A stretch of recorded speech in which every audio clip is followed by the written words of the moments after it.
Hello everyone, Lord Baldrith here with a story by Redfish entitled Ancient Aliens by Giorgio.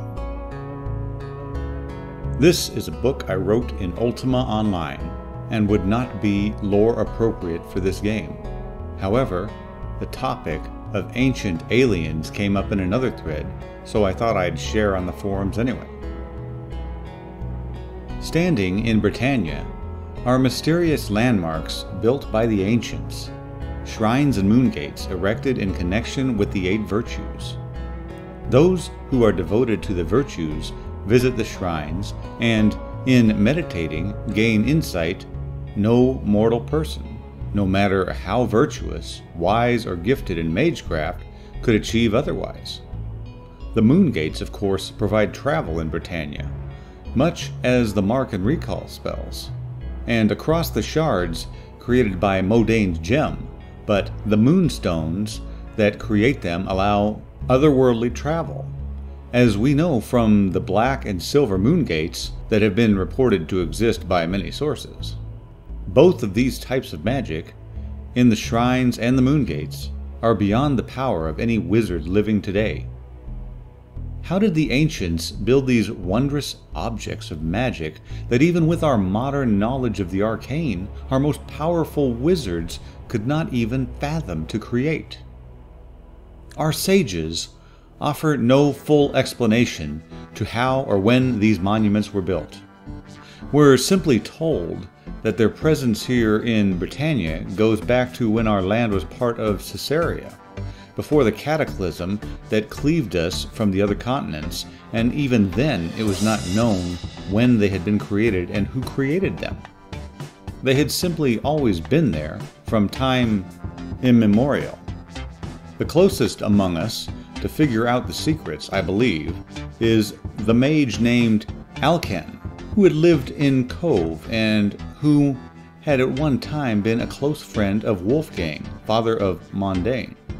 Wolfgang, of course, is known for the famed Gem of Immortality, which was shattered and has led to our current predicament.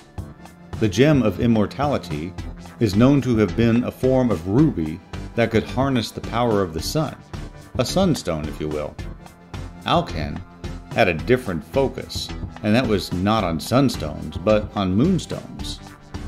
In his studies, he had discovered a mysterious substance known as black rock.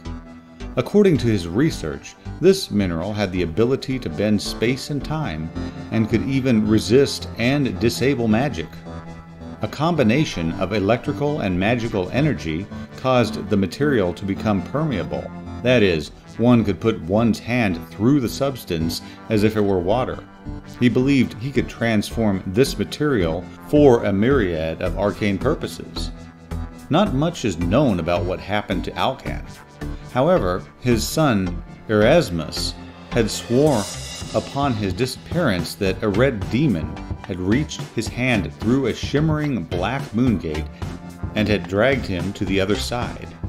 Erasmus believes this is what he comes to refer as ultra-terrestrial, extraterrestrial beings, who come not from displaced worlds, but from the stars, far deep within the ethereal void, where there are other worlds similar to Caesarea. He had proposed that one could even build an enchanted ship that would travel across the void, much like our ships can travel across the ocean waters. The Gem of Immortality, we know, was shattered by a mysterious stranger, who our scholars believe came from another world. We have also known a mysterious being known as the Time Lord, who likewise is foreign to our lands.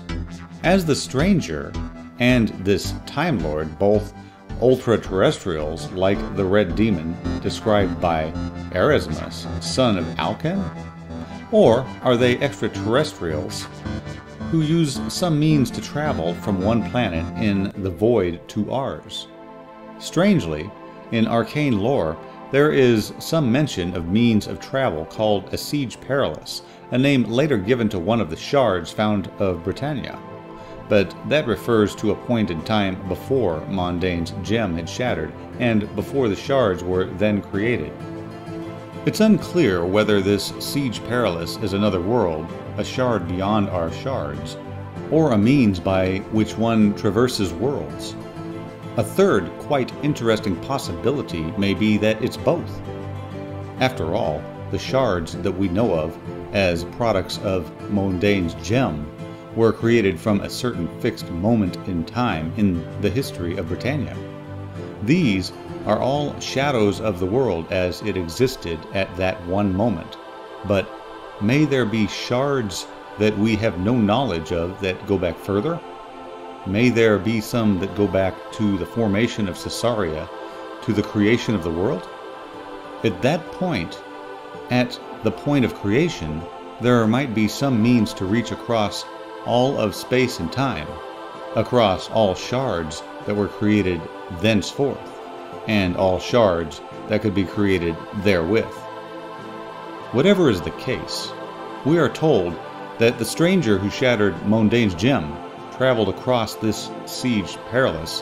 Whether he himself comes from an ancient time or from an ancient world from which he is a descendant, it seems not a coincidence that he came in time to destroy this gem, the Sunstone. And if that is true, if it's not a coincidence, one could easily surmise that he or his peoples are also connected to the Moonstones. And if they are in some way connected to the Moonstones, then they could also be connected to the monuments, the shrines, and the moon gates that are scattered throughout our land. The strangers who cross the shimmering gates and are aliens to our world may in fact be the source of all civilization in Caesarea. We arrive from their shrines, all of their wisdom, and through the moon gates, expeditious travel. If this is so, why did they help us? Discussion of this topic is not accepted by the wizards who control the councils. Talk of ancient aliens is outright rejected as nonsense. But there are a growing number of wizards who are challenging accepted wisdom, and these scholars, ancient alien theorists, will, I believe, bring us to a watershed of new truth, one that will transform our knowledge of the arcane and shed light on the facts of our very existence. Whatever end of this mystery, it strikes at the very heart of not only the history of Caesarea, but of all history in its entirety.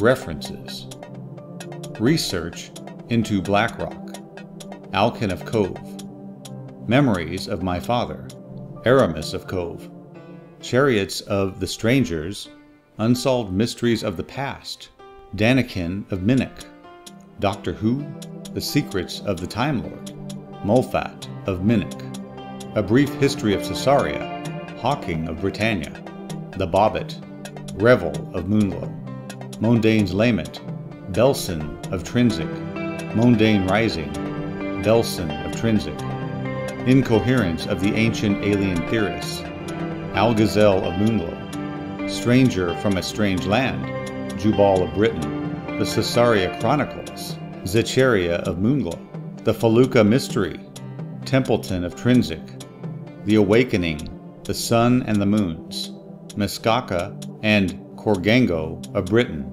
Arcanum, Nostrum Press. All background music by Sysman Matzuski. Song titles 24, 01, 02, space 0, Fallen, Fluffy. Echoes, Echoes, Echoes, Echoes. From the Cavern was brought to you by Lord Baldrith, Sir Style Teakle, and Asclepius. Do you have a piece you would like us to read? Please contact us at lordbaldrith@thecaverns.net, style@thecaverns.net, or Asclepius@thecaverns.net.